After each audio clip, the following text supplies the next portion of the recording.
ದೇವಸ್ಥಾನದಲ್ಲಿ ನೋಡಿ, ಮೊದಲು ಎಂಟ್ರಾಗಿದ ತಕ್ಷಣ ಅಲ್ಲಿ ಚಪ್ಪಲಿ ಗೂಡು ಫಸ್ಟು. ಹೌದು. ಅದಾದ ಮೇಲೆ ಅಲ್ಲಿ ಒಂದು ಗೋಪುರ ಇರುತ್ತೆ. ಅಲ್ಲಿ ಸ್ವಲ್ಪ ಆ ಕಡೆ ಈ ಕಡೆ ಎಂಟ್ರಾದ ಕೂತಿರ್ತಾರೆ, ಸ್ವಲ್ಪ ಸ್ವಲ್ಪ ಕೂತ್ಕೊಳ್ಳಿ ಅಲ್ಲಿ ವಿಶ್ರಾಂತಿ ಆಗಲಿ ಅಂತ. ಯಾಕೆಂದರೆ ತುಂಬ ಜನ ಕೆಲವು ದೇವಸ್ಥಾನಗಳು ಗುಡ್ಡದ ಮೇಲೆ ಇರ್ತಕ್ಕಂಥದ್ದು, ಕೆಲವು ದೇವಸ್ಥಾನಗಳಿಗೆ ಕಾಲ್ನಡಿಗೆಗೆ ಬಂದಿರ್ತಾರೆ. ಸೊ ಎಂಟ್ರಾಗಿ ಅಲ್ಲಿ ಚಪ್ಪಲಿ ಬಿಟ್ಟಿದ ತಕ್ಷಣ ಫಸ್ಟು ಅಲ್ಲೊಂದು ತಣ್ಣ ಗಾಳಿ ಬರುತ್ತೆ. ತುಂಬ ಜನ ನೋಡಿರ್ತಾರೆ ಅಲ್ಲಿ. ದೇವಸ್ಥಾನಕ್ಕೆ ಹೋಗೋಕ್ಕಿಂತ ಮುಂಚೆ ಒಂದು ಜಾಗ ಇರುತ್ತೆ, ಅಲ್ಲಿ ಮೇಲೆ ಹತ್ತು ಕುತ್ಕೊಂಡು ಅಲ್ಲಿ ಇಲ್ಲಿ ನೋಡ್ತಾರೆ, ಏನು ಬರ್ರಂತ ಗಾಳಿ ಬರ್ತಾ ಇರುತ್ತೆ. ಸೊ ಇದು ವಾಸ್ತು ಪ್ರಕಾರ ಮಾಡಿರೋದು. ಬಂದಿರತಕ್ಕಂಥವನು ದೇವರ ನೋಡೋಕ್ಕೆ ಬಂದಿರತಕ್ಕಂಥವನು ಸ್ವಲ್ಪ ನೆಮ್ಮದಿ, ಭಕ್ತಿ, ಶ್ರದ್ಧೆಯಿಂದ ಸಮಾಧಾನವಾಗಿರಲಿ.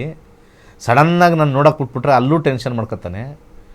ಅಲ್ಲಿ ಗಾಳಿಗೋಪುರ ಅಂತ ಕರಿತೀವಿ. ಅಲ್ಲಿ ಗಾಳಿಗೋಪುರ ಇಲ್ಲಿ ನಮ್ಮ ಲಿವಿಂಗ್ ಏರಿಯಾದಲ್ಲೂ ಕೂಡ ಇದನ್ನು ಕೂಡ ಗಾಳಿಗೋಪುರ ಅಂತಲೇ ಕರೆಯೋದು.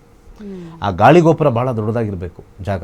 ಅದಕ್ಕೆ ಮನೇಲಿ ಎಲ್ಲದಕ್ಕಿಂತ ಅತ್ಯಂತ ದೊಡ್ಡದಾಗಿರ್ತಕ್ಕಂಥದ್ದು ಲಿವಿಂಗ್ ಏರಿಯಾನೇ. ಗಾಳಿಗೋಪುರ ಅಂದರೆ ಅಷ್ಟು ಎತ್ತರಕ್ಕೆ ಹಾಕಿರ್ತಾರೆ, ಗೋಪುರ ಹೈಟ್ ಹಾಕಿರ್ತಾರೆ. ಅದು ಕಮ್ಮಿ ಅಂದ್ರೂ ಒಂದು 100 ಅಡಿ 150 ಅಡಿ ಮೇಲಿರುತ್ತೆ. ಒಂದು ಸಣ್ಣ ಪ್ಯಾಸೇಜ್ ಈ ಕಡೆ ಬಿಟ್ಟಿರ್ತಾರೆ, ಒಂದು 20 ಅಡಿ ಪ್ಯಾಸೇಜು, ಮೇಲ್ಗಡೆ 100-120 ಅಡಿ. ಜಸ್ಟ್ ಅಲ್ಲಿ ಕೂತ್ಕೊಂಡ್ರೆ ಸಾಕು, ಎಂಥ ಬಿಸಿಲಿರಲಿ, ರಣ ಬಿಸಿಲಿರಲಿ, ಅದರೊಳಗಡೆ ಎಂಟ್ರಾಗ್ತಕ್ಕಂಥ ಗಾಳಿ AC ಇದ್ದಂಗಿತ್ತು.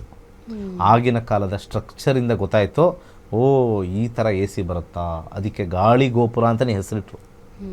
ಬರೀ ಗೋಪುರ ಅಂತ ಹೆಸರಿಟ್ಟಿರಲಿಲ್ಲ, ಗಾಳಿ ಅಂತ ಸೇರಿಸಿದ್ರಲ್ಲಿ. ಲಿವಿಂಗ್ ಏರಿಯಾದಲ್ಲೂ ಕೂಡ ನಾವು ಯಾವಾಗಲೂ ಕೂಡ ನಾರ್ತು ಮತ್ತು ಈಸ್ಟಲ್ಲೇ ಲಿವಿಂಗ್ ಏರಿಯಾ ಬರಬೇಕು.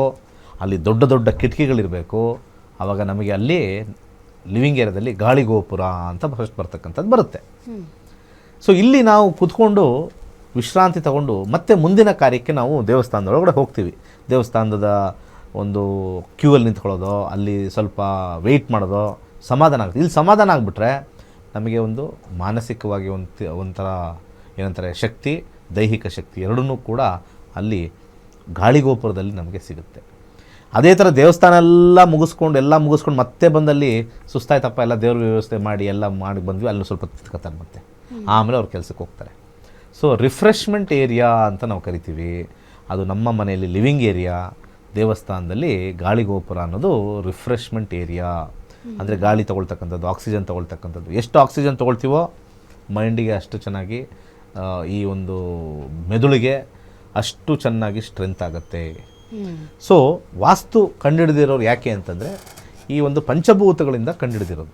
ಪಂಚಭೂತಗಳು ಗಾಳಿ, ನೀರು, ಭೂಮಿ, ವಾಯು ಮತ್ತು ಆಕಾಶ. ಈ 5 ತತ್ವಗಳಿಂದ ಈ ಒಂದು ವಾಸ್ತುಶಾಸ್ತ್ರ ನಿರ್ಮಾಣವಾಗಿದೆ. ನಮಗೆ ಒಂದು ಕಡೆ ಹೋದಾಗ ನೀರು ಬೇಕಾಗಲ್ಲ, ವಿಶ್ರಾಂತಿ ಬೇಕಾಗತ್ತೆ. ವಿಶ್ರಾಂತಿಗೆ ಗಾಳಿನೇ ಮುಖ್ಯ, ಆಕ್ಸಿಜನ್.